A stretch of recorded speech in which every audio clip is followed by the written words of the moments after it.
On t'a appris que si tu ressens trop fort, c'est que tu exagères. Que si tu réagis trop fort, c'est que tu es trop sensible. Que si tu veux trop fort, c'est que tu es excessive. Aujourd'hui, je veux te dire le contraire. Ton intensité n'est pas un problème à régler. C'est une information.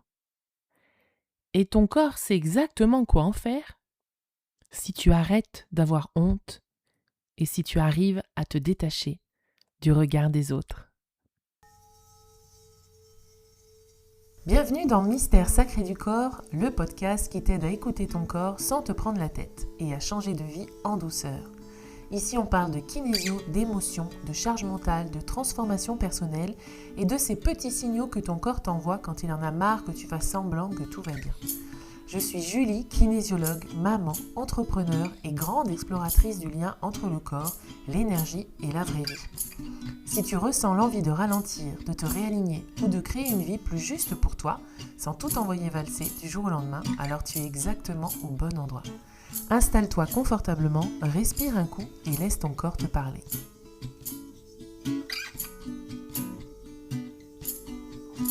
Beaucoup de femmes ont grandi avec le message implicite que quand on ressent fort, ça veut dire qu'on manque de contrôle, qu'on manque de maturité, qu'on manque de stabilité. Résultat, on a l'impression d'être hystérique ou folle quand on ressent trop de choses, quand on se permet d'exprimer les choses. Alors du coup, on va apprendre progressivement à compresser ce qui est en nous, à étouffer des parties de nous, à minimiser nos ressentis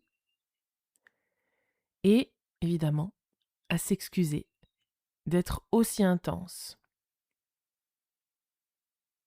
Et peut-être que tu le sais maintenant, le corps, lui, il va continuer à vivre avec cette intensité à l'intérieur de toi. Mais par contre, elle sera beaucoup moins manifestée. Et puis surtout, ton corps, il va stocker tout ça quelque part.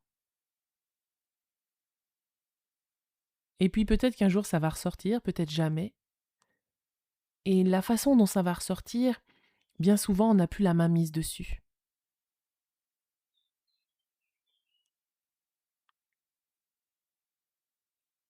Et là, ça sera comme un espèce de magma à l'intérieur de soi qui va exploser ou qui va nous brûler.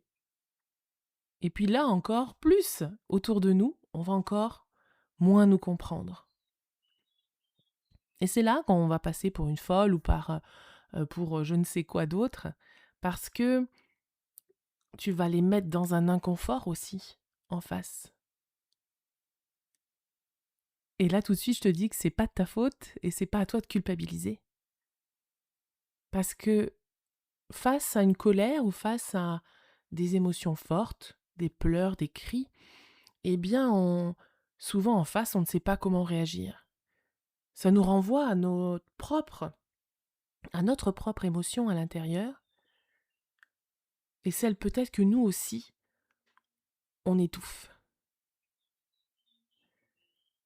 C'est pour ça qu'il y en a plein qui ne savent pas réagir face à une difficulté, face à un problème, face à une personne en détresse.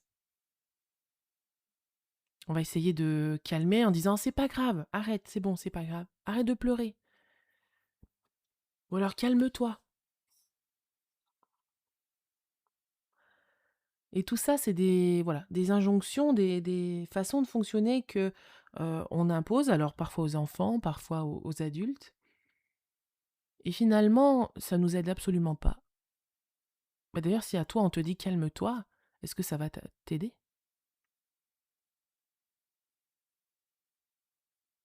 Par contre, accueillir l'émotion de l'autre, accueillir la souffrance de l'autre, en disant je vois là que ça ne va pas. Moi, je suis impuissante peut-être aujourd'hui, j'ai pas de clé à te donner. Par contre, je suis là. Si tu as besoin d'en parler, je suis là. Si tu as besoin d'échanger, je suis là. Si tu as besoin de clés, je peux essayer d'en trouver, effectivement, si je les ai.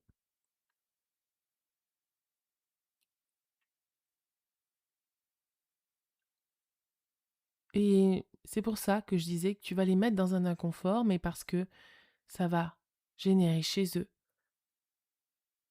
des tensions et finalement, ils vont pas du tout être aidants.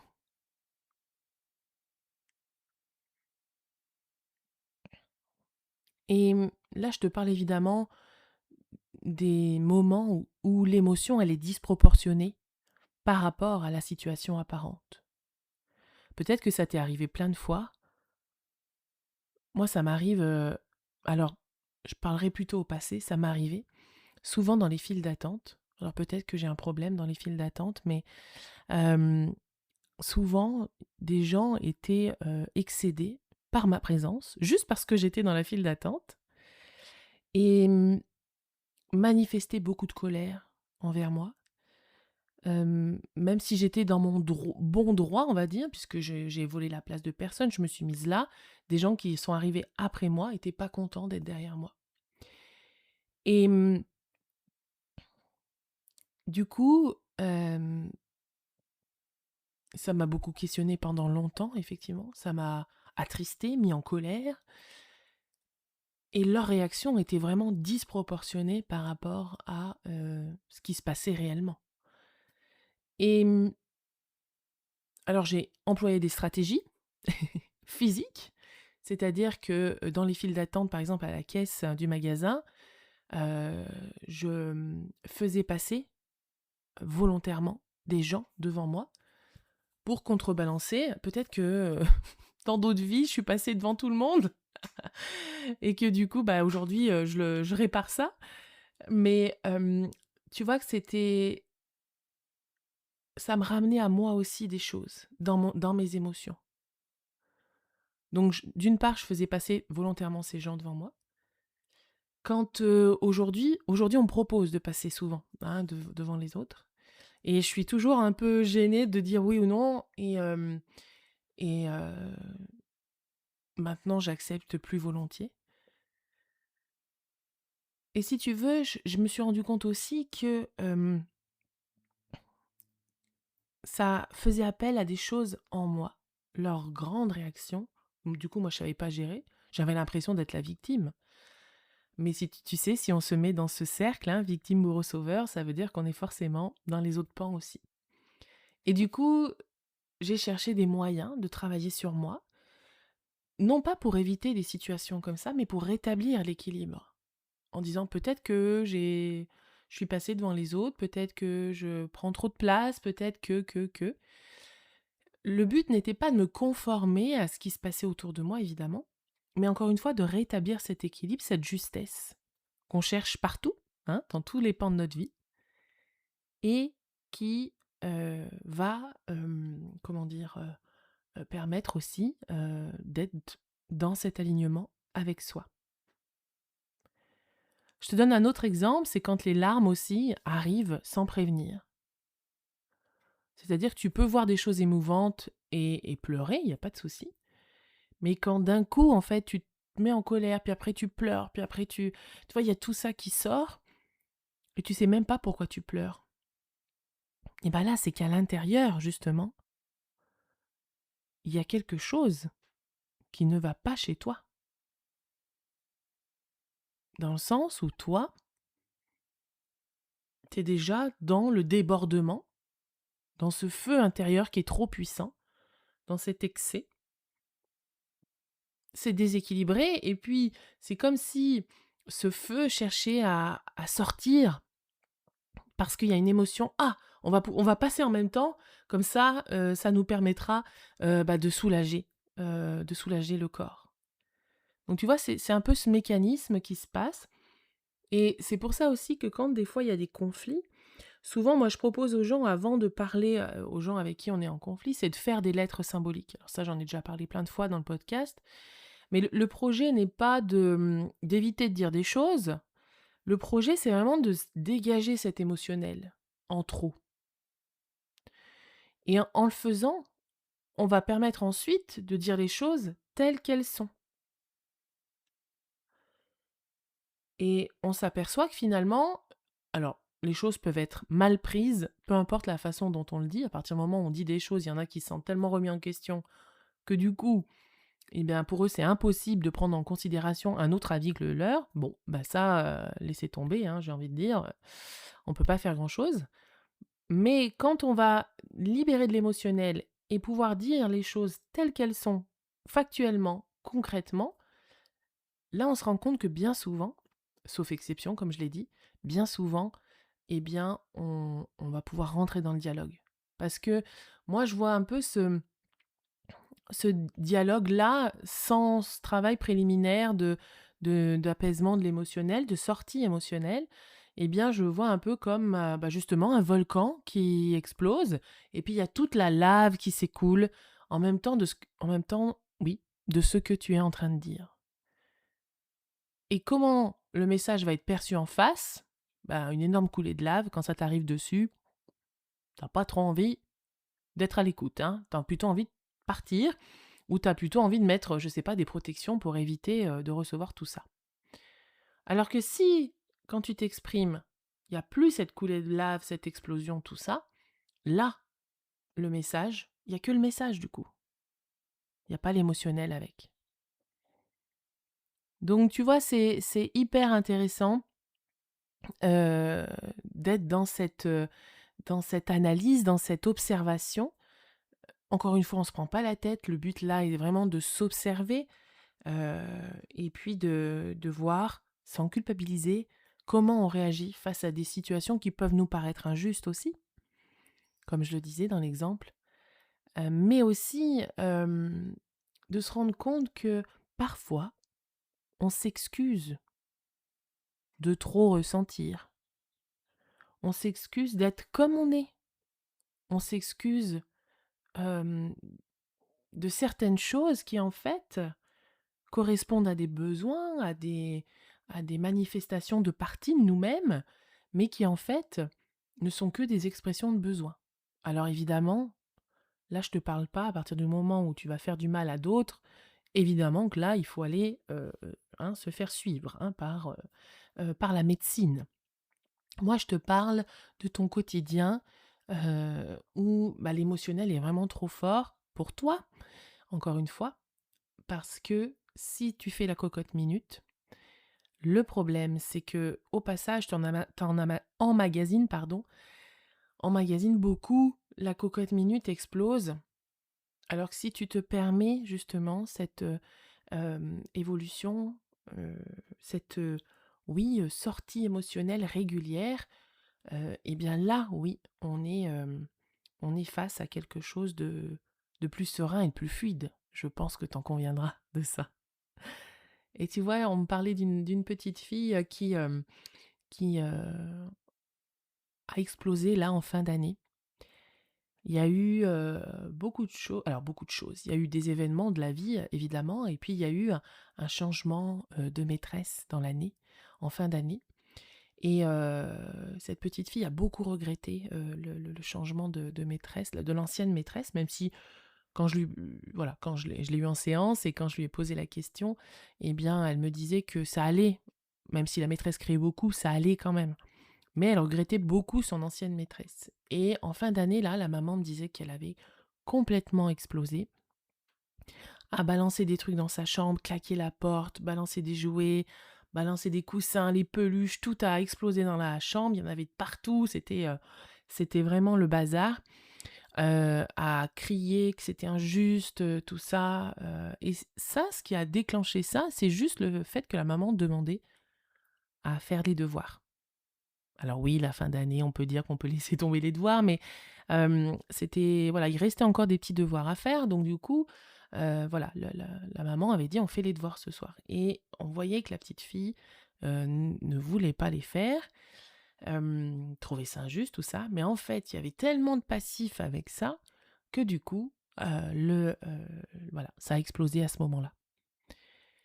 Et ce que j'essaye de faire comprendre à la maman, c'est que déjà d'une part, tant mieux que ce soit sorti, et qu'ensuite, il faudra peut-être créer des espaces dans le quotidien pour que la petite fille puisse justement exprimer ses émotions d'une manière ou d'une autre, par l'écriture, par le chant, par le cri, par peut-être une activité sportive, bref.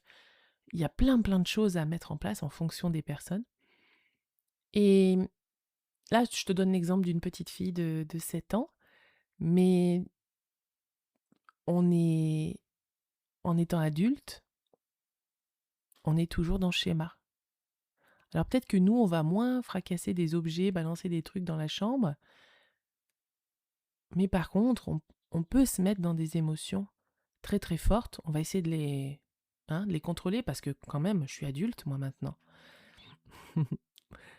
Mais en fait, on se rend compte que à l'intérieur, il se passe exactement la même chose.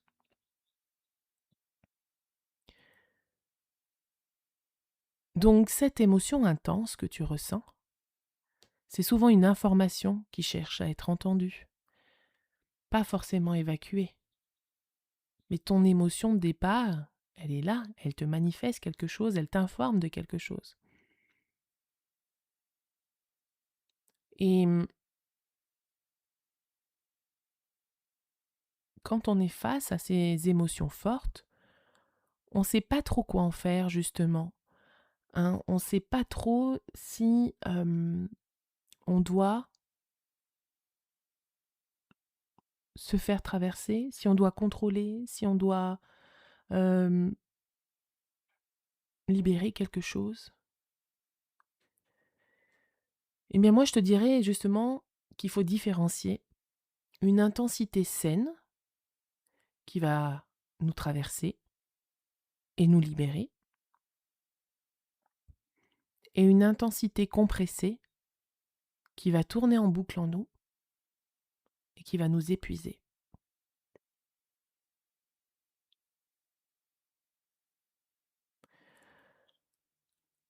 Quand tu vois que ça déborde, eh ben ça veut dire qu'il y a quelque chose d'important. Ça peut être une limite, un désir, un besoin qu'on n'ose pas formuler.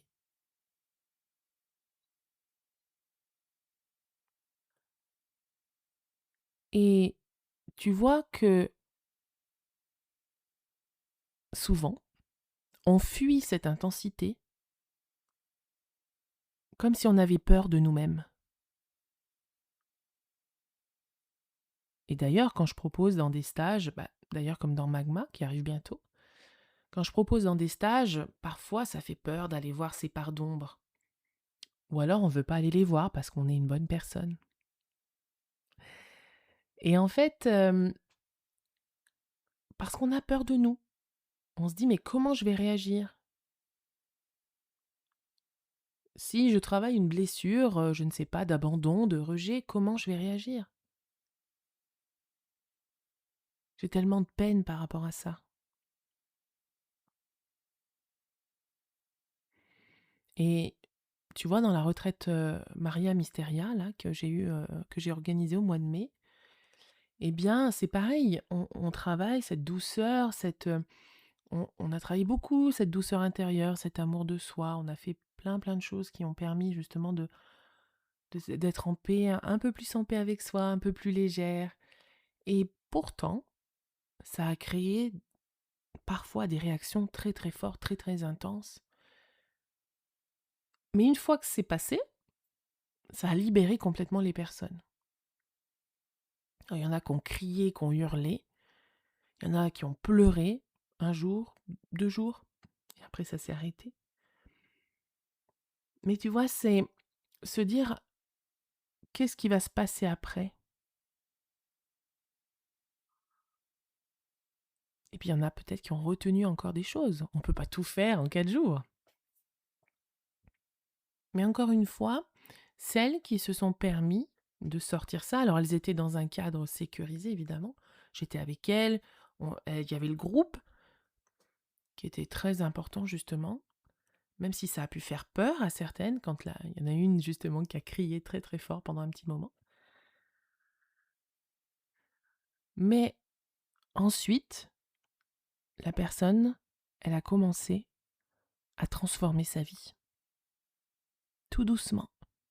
Elle a toujours des peurs aujourd'hui, mais elle a transformé, elle a fait un pas en avant.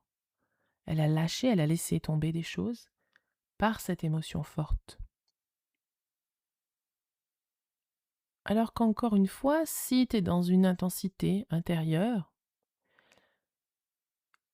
et je vais te donner un exemple aussi qui est assez frappant. Euh, En médecine chinoise, on utilise par exemple le méridien gros intestin, qui est le méridien, entre autres, il y a plein de significations derrière, mais entre autres, c'est le méridien du lâcher-prise. Quand une personne me dit, hors contexte médical évidemment, hors maladie, hors médicaments qui pourraient lui causer des désordres au niveau du transit, mais une personne qui me dit qu'elle a justement des problèmes de transit, de constipation notamment, pour moi c'est un indice, je ne vais pas la cataloguer évidemment, mais c'est déjà un indice euh, d'intensité intérieure qui contrôle, qui est en boucle et qui épuise le système. Et quand je parle, notamment dans un des podcasts, je parle de ta nature profonde, c'est le titre de l'épisode. Et quand je parle de nos fonctions vitales, en fait, sur lesquelles normalement on n'a pas d'emprise, l'alimentation, le sommeil et le transit. Ces trois choses-là, elles devraient se faire naturellement. Sans qu'on y pense, sans qu'on recherche des compensations, sans qu'on contrôle. Et en fait, ça se passe rarement comme ça. C'est rare que les personnes aient les trois pans qui sont parfaitement alignés. Et ça veut dire qu'on touche en fait à des choses, on touche avec l'émotionnel, avec le mental, on touche à des choses euh, qui, pour lesquelles on ne devrait même pas s'occuper. Tu t'occupes pas du battement de ton cœur, tu t'occupes pas de ta respiration. Et bien ces trois pans-là, c'est la même chose.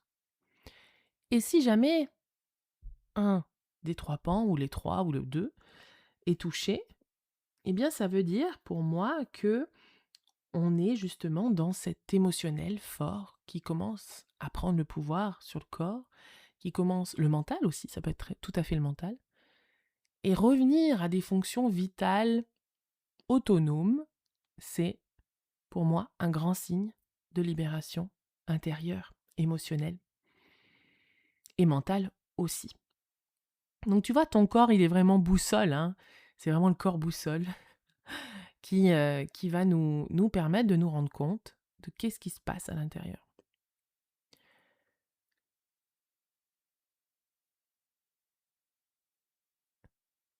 Alors, avec tout ça, qu'est-ce qu'on en fait? Il y a encore une fois aucune fatalité dans ce que je te dis. Tout est modulable, tout est changeable. Je ne sais pas si ça existe. Et je vais t'inviter maintenant à revisiter une émotion intense, récente. Alors tu pourras faire ça au calme ce soir, peut-être que tu y repenseras, ou demain, ou dans les semaines qui viennent. Le but là n'est pas d'analyser, mais de te poser une seule question, de poser une question à ton corps. Qu'est-ce que tu essayes de me dire? Bien sûr que tu vas avoir des pressions extérieures qui vont amplifier ou mettre le doigt sur des émotions ou des états d'âme ou des façons de fonctionner qui vont te mettre toi dans des difficultés émotionnelles. On est bien d'accord. T'es pas non plus responsable de tout ce qui se passe autour de toi. On est bien d'accord. En revanche, ce qui est intéressant d'analyser ou d'observer, c'est des personnes qui restent hyper calmes face à des débordements émotionnels.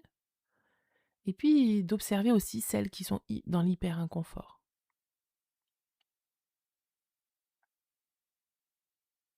Parce que c'est ça aussi qui va te permettre, toi, de dire et moi, comment je réagis. Et là, tu vois, on parle bien de réaction, c'est-à-dire il y a quelque chose qui se passe en moi, à l'extérieur de moi, et moi, je vais réagir. C'est l'extérieur ou l'intérieur qui va me faire bouger.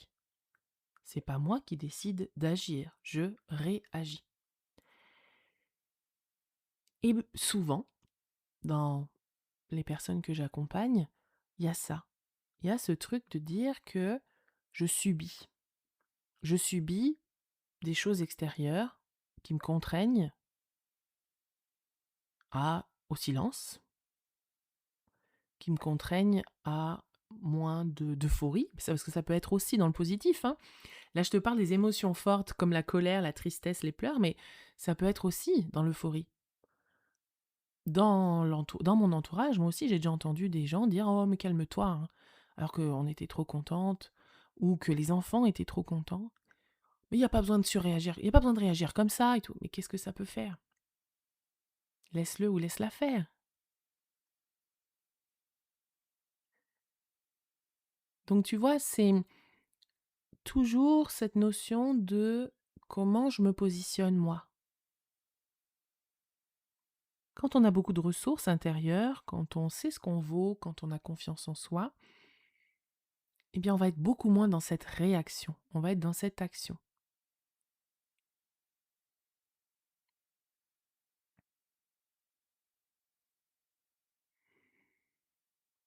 Et encore une fois, selon les personnes avec qui tu vas être, parfois tes émotions manifestées, ça va être trop ou ça va être OK. Donc tu vois que finalement, qui accepte autour de toi tes émotions et ce jugement de trop ou pas assez, comment, euh, comment cette partie de toi, eh bien, se sent face à ce jugement. Parce que ce trop plein qu'il y a peut-être en toi, c'est une partie de toi qui finalement refuse de se taire, encore une fois. Et ça peut être très ancien, même bébé, même enfant, comme ça peut être très récent. Le corps, il n'a pas de temporalité. Un truc qui s'est passé il y a 15 ans, 20 ans, 30 ans, ben pour lui, s'il revit quelque chose de récent qui va lui rappeler cette expérience passée, même si elle va être très différente, mais par contre dans le ressenti, encore une fois c'est intérieur ça, la situation semble similaire, et bien allez hop, on ressort en même temps. Et là aussi ça déboule en intensité, en comment dire, oui, en colère, en pleurs, en joie, mais bien plus fort que la situation l'explique en tout cas. Mais pourquoi penser dans ce cas-là que c'est toi qui fais défaut? C'est pas un défaut ça. Pourquoi culpabiliser?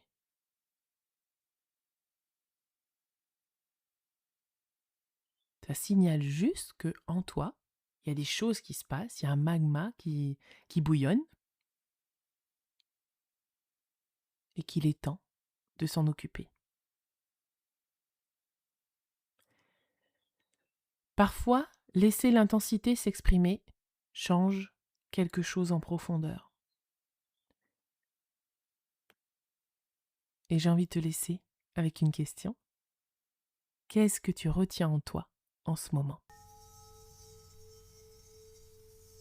Si cet épisode t'a parlé, prends un instant pour sentir ce que ton corps en retient. Pas besoin de tout comprendre ni de tout changer aujourd'hui. Parfois, une simple prise de conscience, un frisson ou une respiration plus profonde, c'est déjà un pas énorme. Rappelle-toi, ton corps ne te freine jamais, il te guide. Et le changement de vie ne commence pas par une décision radicale, mais par une écoute plus honnête de ce qui se passe à l'intérieur. Si tu veux continuer à explorer ces mystères du corps, tu peux me retrouver sur Instagram @JulieLaKinésioBranchée pour des partages fun, vrais et ancrés dans le quotidien. Et si cet épisode t'a aidé, n'hésite pas à le partager à une personne qui en aurait besoin. Prends soin de ton énergie, fais-toi confiance et à très vite pour un nouvel épisode de Mystères sacrés du corps.